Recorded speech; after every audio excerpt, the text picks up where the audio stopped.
কিন্তু কিছু জিনিস হচ্ছে যে আমার মনে হলো যে বলা দরকার যে আজকে যেমন খেলোয়াড়রা আছে, গৌতমদা, সত্যদা, খেলার মাঠে আমরা সবাই যে আগ্রহ বা যে অ্যাগ্রেশনটা নিয়ে খেলোয়াড়রা নামে সেটা হচ্ছে গোল করার জন্য। কিন্তু মাঠে কিন্তু ফাউল হয়, সেখানে রেফারি আছে, হলুদ কার্ড দেখায়, লাল কার্ড দেখায়, একটা নিয়ন্ত্রণ রাখে। কিন্তু এই মোহনবাগান ইলেকশন নিয়ে আমি যা দেখছি যে যেভাবে যে ভাষা যেভাবে যা প্রয়োগ করা হচ্ছে, আমার মনে হয় সেখানে যদি রেফারি থাকতো তাহলে ওদের স্টেজের অর্ধেক লোক হয়তো রেড কার্ড থেকে স্টেজ থেকে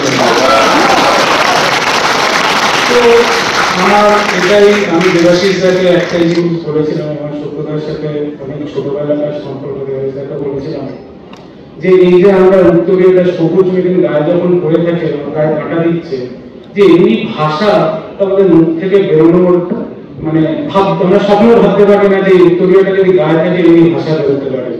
তাই আমি দেবাশিস দাস সত্যতাকে বলেছিলাম এমনি ভাষা যেন কোনোদিন না বেরোয়, কারণ ছোটবেলা থেকে বড় হয়ে এসেছি, দেখেছি মোহনবাগান নিয়ে যে গর্ব আছে সেটা যেন আমরা নিজেরা মাটিতে মিশিয়ে ফেলি।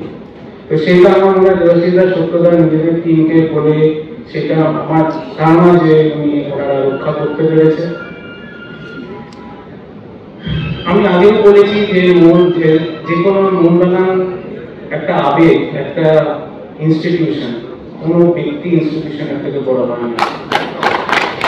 আমার মনে হয় আপনারা সবাই যে যোগ্য তাকে বসাবেন, যাতে ক্লাবটা এগিয়ে চলে, ক্লাবের ভালো হয়, সেটাই তো আমরা সবাই চাই। সেটা আমি জানি না যৌথভাবে একাভাবে যেভাবে, আমরা একটাই জানি যে মোহনবাগানের ভালো হোক, আর কিছু আমরা চাই না। আজকে এই কমিটি আমি ভাইস প্রেসিডেন্ট, বাবা এখানে প্রেসিডেন্ট ছিল। আজকে যেভাবে দেবাশিসরা, মানুষরা, সত্যরা, সবাই যারা আমরা এই কমিটির মেম্বারে আছি, ক্লাবটাকে আমরা ভালোভাবে পরিচালনা করা হয়েছে দেবাশিসদার নেতৃত্বে। তো আমার এটাই একটাই অনুরোধ যে যেই আসুক না কেন, যাকেই আপনারা পছন্দ করুন বা নিয়ে আসতে চান বা ফেলে দিতে চান, যাই করুন, এই মোহনবাগান সবুজ বেলুন রংটাকে মাথায় রেখে কিন্তু ভোটটা দেবেন। এটাই আপনাদের কাছে একটাই অনুরোধ।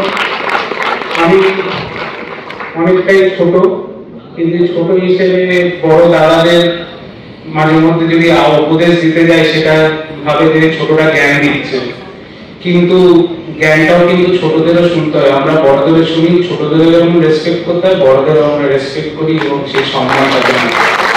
সেইটা মাথায় রেখে আপনারা এই নির্বাচনে যেটা ঠিক করবেন সেটা আমরা মাথা রেখে গ্রহণ করব। ধন্যবাদ।